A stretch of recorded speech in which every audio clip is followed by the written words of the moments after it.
Kalama TV twalese program nga twogera ku Amnesty era bakadama bangi nnyo batubuuza ku kintu kya Amnesty ne tubagamba muddeeyo ku video yaffe gye twakoze ya Amnesty muwulire bulungi nnyo kimulina okukola wa gye mulina okugenda na buli kimu kyonna ekikwata ku Amnesty kitegeeza ki era oba ogenda kubeera ng'okola otya.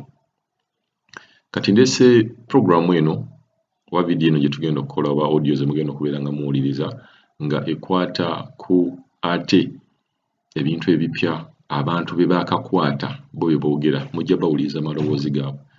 Bagamba Dubai Abu Dhabi kati waguze oba wagguseewo akaze oba waliwo akaze ak'okubeera nga bakwata buli muddugavu yenna gwe basanga. Bagamba nti tebafaayo oba olina visa oba tolina visa naye nsuubira abali e Dubai nabo mujja kubeera nga mutuyamba okubeera nga mukomentinga oba mutubuulira embeera eri etya n'abali Abu Dhabi. Tujja kubeera nga tuwuliriza voice note z'abano babagamba nti abagambibwa nti no babakutte batubuulira embeera bweri era babasanze batya kuba mulimu bakadaama bagamba ne Ssekadaama awo mujja muwulira bo bagamba nti Abu Dhabi Dubai balina akakodyo ke baliko kaakati nga baagala kuggyamu baddugavu bonna mu Dubai ne Abu Dhabi. Kiyinza okubeera bwe kityo naye nze ku lwange mu bumpimpi nyinza okugamba nti kiyinza obutasoboka lwa nsonga naffe batwetaaga y'ensonga lwaki batugamba nti lw'ensonga lwaki gye tuli ate nga tujja kubaayo emirimu gye tusobola okukola oba emirimu gye tukola bano abantu beetwala nga balangira tebasobola kubeera nga bagikola ate ne babeera bagamba ziri ensi endala kale tugambe nga Abafilipina abo abava e Malaysia waliwo era emirimu ffe gye tusobola okukola nga bo tebasobola gikola olw'amaanyi gaffe Katonda ge yatuwa naturally. Kakati ekintu kino simanyi oba kituufu oba si kituufu naye nga bagamba nti akakodyo kaakati akaliwo kakubeera nga Dubai Abu Dhabi tewali muntu yenna oba tewali muddugavu yenna gwe baagala kubeera ng'asigala mu nsi eyo. Bano batugamba nti ne bwe bakusanga nga weebase ne bw'obeera ne ka bed space ne bajja ne bayingira mwenna babayoola ne bakusanga ng'otambula mwenna babayoola. So abali eyo Dubai Abu Dhabi mujja twongerezaako otukakasa ebintu bino oba bituufu oba bakwata bukwasi batalina biboogerako naye nga bano bagamba oba olina ekikwogerako oba tolina kikwogerako bo bakwata bukwasi nga batwala. Kati awo osooka ne weebuuza nti bwe mbeera mu nkutte ddala nga nina ekintu ekinzikiriza okubeera mu nsi yammwe awo ndowooza mubeera mu violatinga international rules ezigamba nti omuntu yenna wa ddembe okutravelinga kasita obeera ng'okakasiddwa gavumenti ate nga jjukira gavumenti eyo gy'oba ogenzeemu oba ensi eyo gy'oba ogenzeemu ekakasibwa embassy. Kati embassy kasita ebeera ng'ekuwadde visa n'egamba osobola okubeera ng'ojja wano n'obeera ng'okolera wano sandirabyewo obuzibu lwaki ate omuntu baali badde nga bamuyoola. Naye katuwulirize bano bennyini abantu abakirimu bo abagamba nti ebintu bikaayi oba oyina oba toyina bakutwala butwazi. Assalamu alaikum wa rahmatullahi wa barakatuh.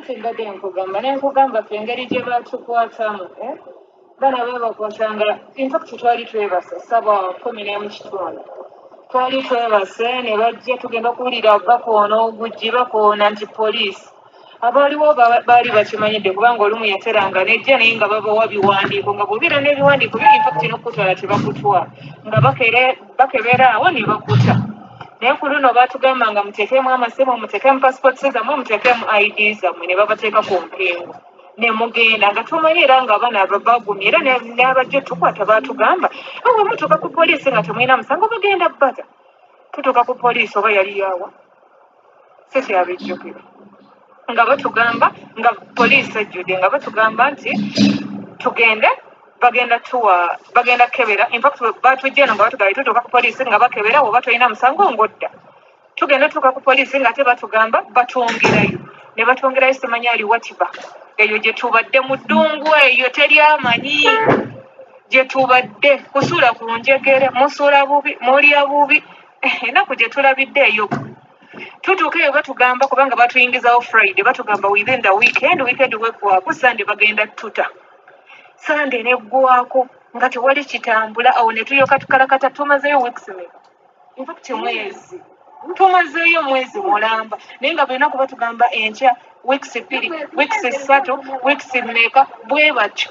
Naye nga kye baagala buli muddugavu yenna wooli, abaana babakwata nga bava semanya bano abatambula semanya abava ku bakala, ova ku bakala gula kintu, oli mu kkubo otambula ova mu supermarket shoppinga, okomawo waka oli mu mayumba. Ffe baatujja mu mayumba nga twebase kati buli omu waali alina okwesiba bbiri, kubanga kati ekikwekweto ekirimu ate bakyayola, kuba kati ffe tufulumye. Bafulumizza olwaleero, infact bafulumizza jjo, olwaleero bafulumye n'enkya, bayiwa abalala bakyakwatira ddala ekiyitibwa omuddugavu, naddala omukazi mu Abu Dhabi. Simanyi oba Dubai oba eyo kyatuuse oba nalaini simanyi, naye Abu Dhabi mostly abaana tubaleseeyo abawera over 400-500 bakyali mu makomera, tebamanyi nadde lwe banaabata, abasinga tebalina biwandiiko. Ate n'ekirala omuntu atambule n'ebiwandiiko bye, tambula ne passport yo, tambula ne ID, tambula n'ebikwogerako, kubanga naye baba bakudda at least bakufulumya mangu. Ffe kitufulumiza amangu nti omuntu omusanze already ayina ID ye oba nga ayina passport ye, naye bw'oba nga toyina ebyo abalala tubaleseyo ID zaabwe zasigala mu makampani, okitegeera. Kati buli muddugavu yenna waali ffe batudipootinze tuzze waka, batuzizayo nga bamasiikiini, tetulina kye tulina, buli kimu bakituleseza, buli kimu. N'ebigoye bye twambadde byabwe. Kaakati abasigaddeyo mubakubira omulanga beenyweze, besecuringe.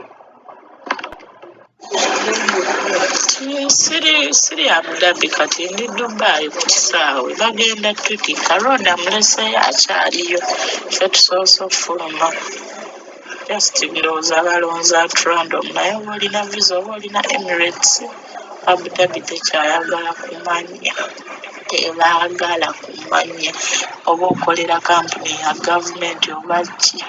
Bano banzizeeko ku ka off bangi, tuli bangi, oba bakusanga mu bulimi oba oli ki oba okolera kalifa, tebaagala kumanya. All blacks baagala bamalawo.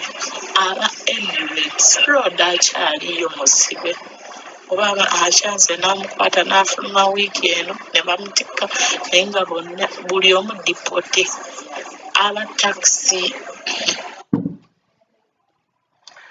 ba Peter bakyaliyo, fenafena nga batukwata, buli alina Emirate ID n'atalina wakudipotingibwa.